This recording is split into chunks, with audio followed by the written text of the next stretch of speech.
Aku dipaksa ibuku menikah dengan ustadz tua agar aku insyaf dan menebus semua dosa yang telah ku perbuat.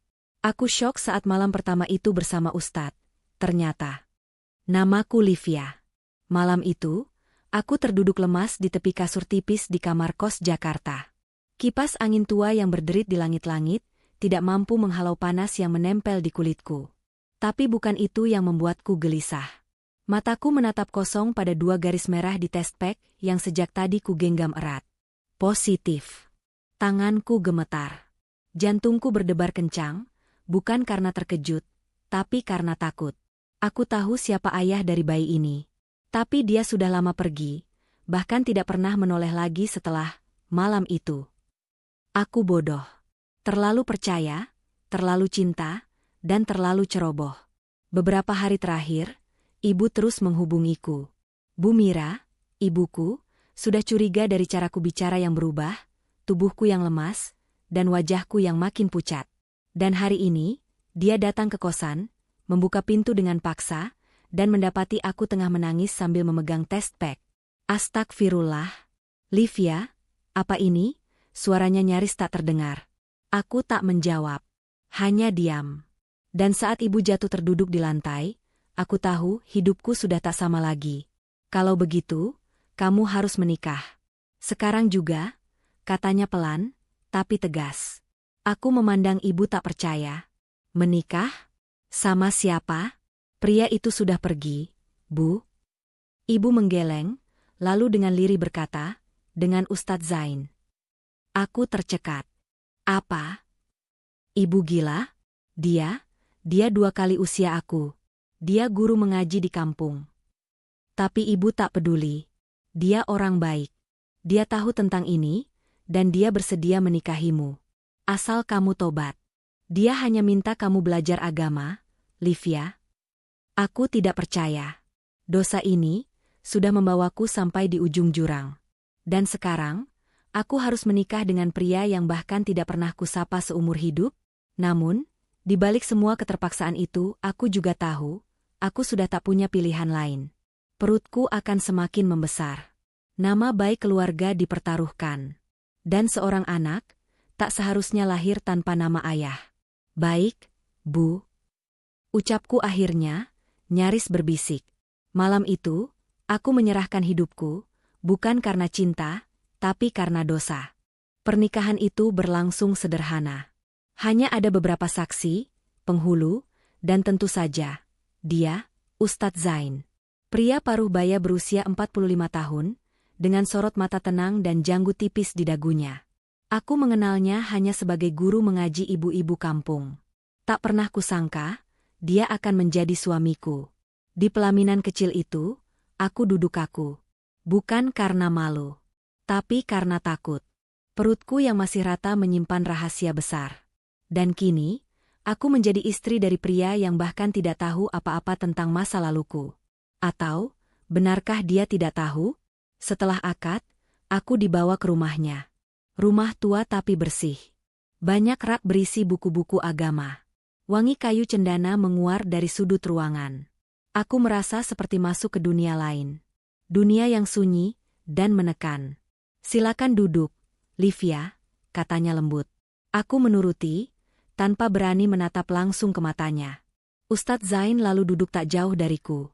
Suaranya tenang, tapi ada sesuatu dalam tatapannya malam itu, seperti orang yang sedang menahan badai. Kamu tahu, malam ini malam pertama kita sebagai suami istri, katanya pelan. Aku menelan ludah. Dadaku langsung berdebar. Ustadz, aku belum siap. Dia menatapku. Lama. Tapi bukan marah yang kulihat. Melainkan, luka. Aku tahu kamu terpaksa. Aku juga tidak akan memaksamu. Tapi sebagai suamimu, aku berhak, bukan? Aku terdiam. Di satu sisi, rasa bersalah menggerogoti hatiku. Dia telah menyelamatkan namaku. Menyelamatkan anakku.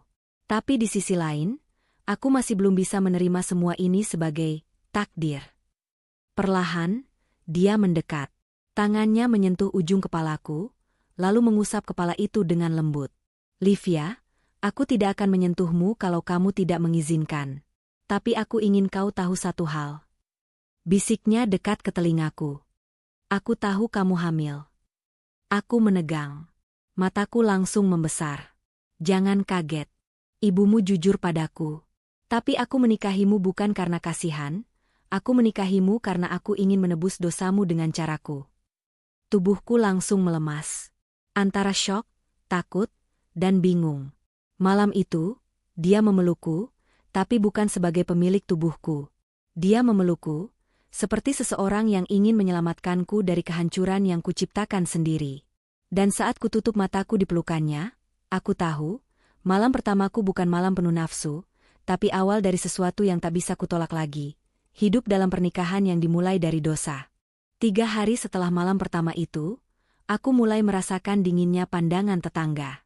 Ada yang berbisik di balik jendela, ada pula yang pura-pura tersenyum saat bertemu di gang sempit depan rumah.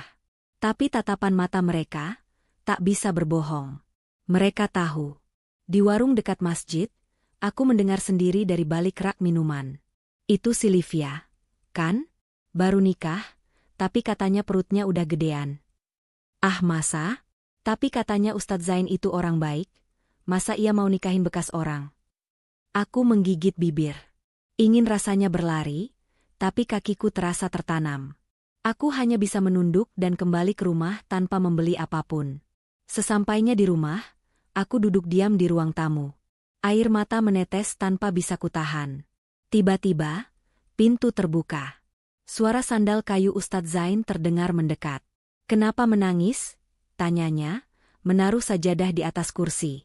Aku menggeleng, tapi dia tahu aku berbohong. Dia duduk di depanku, lalu menatapku dengan mata teduhnya. Mereka mulai bicara, ya? Aku mengangguk pelan. Ustadz Zain menghela napas. Kamu tidak harus takut. Aku tahu siapa dirimu. Mereka hanya tahu gosip. Tapi aku, suamimu. Aku tahu kenyataan. Tapi kenapa? Kenapa kamu masih mau menikahiku, Ustadz? Akhirnya aku bertanya. Suaraku bergetar, penuh rasa malu. Dia terdiam lama, lalu menjawab pelan, karena aku juga pernah berbuat dosa. Tapi seseorang menolongku tanpa menghakimi. Sekarang giliranku menolong orang lain. Air mataku semakin deras. Kata-katanya seperti merobek dinding kesombongan yang selama ini kupakai sebagai tameng. Namun, tak lama kemudian, suara ketukan keras menggelegar dari pintu depan. Tok, tok, tok. Zain, keluarlah. Kami ingin bicara. Suara berat dan marah terdengar dari luar. Aku kaget. Begitu pula dengan Ustadz Zain yang langsung bangkit dan membuka pintu. 3 orang pria berdiri di sana. Salah satunya adalah Pak RW, dan 2 lainnya, tetua masjid. Maaf, tapi kami tidak bisa tinggal diam. Nama baik masjid, dan juga kamu sebagai guru ngaji, dipertaruhkan, suara Pak RW tegas. Kami mendengar istrimu hamil sebelum dinikahi. Dan itu mencoreng kehormatan lingkungan ini. Aku langsung berdiri dari dalam rumah, tubuhku gemetar. Namun Ustadz Zain tetap berdiri tegak. Saya tahu apa yang saya lakukan. Saya menikahi Livia bukan untuk menutupi aib, tapi untuk menyelamatkan jiwa. Dia perempuan hamil. Belum tentu anak itu anak halal. Seru salah satu tetua. Benar. Tapi bukankah lebih baik saya menikahinya, daripada membiarkannya ditelan omongan orang dan malah menjauh dari agama? Jawab Ustadz Zain tenang. Para pria itu terdiam sesaat. Namun yang tak kami duga, dari ujung jalan, datang seseorang yang tidak asing. Seorang pemuda, wajahnya gelisah, langkahnya tergesa.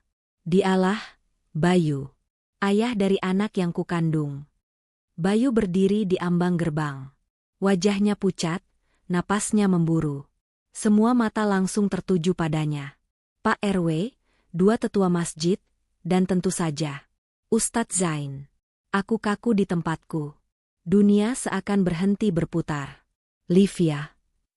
Suara Bayu lirih, nyaris tak terdengar. Ustadz Zain melirikku sekilas, lalu menatap Bayu penuh tenang. Kamu siapa? Bayu menarik napas dalam. Saya ayah dari anak yang dikandung Livia. Jantungku serasa diremas. Tetua masjid langsung saling pandang. Pak RW mendecak pelan, seperti sudah menduga. Aku ingin bicara, ingin menjelaskan, tapi mulutku terkunci. Aku datang bukan untuk membuat keributan, lanjut Bayu. Tapi, aku nggak bisa diam lihat kamu menikahinya, Ustadz. Karena aku yang harusnya bertanggung jawab. Ustadz Zain tidak langsung menjawab. Dia menunduk sebentar, lalu menatapku.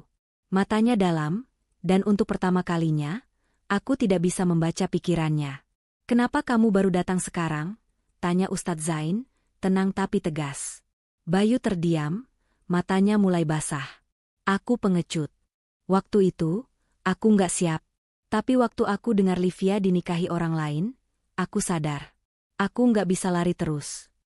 Apa kamu mencintainya? Aku pikir iya, jawab Bayu ragu.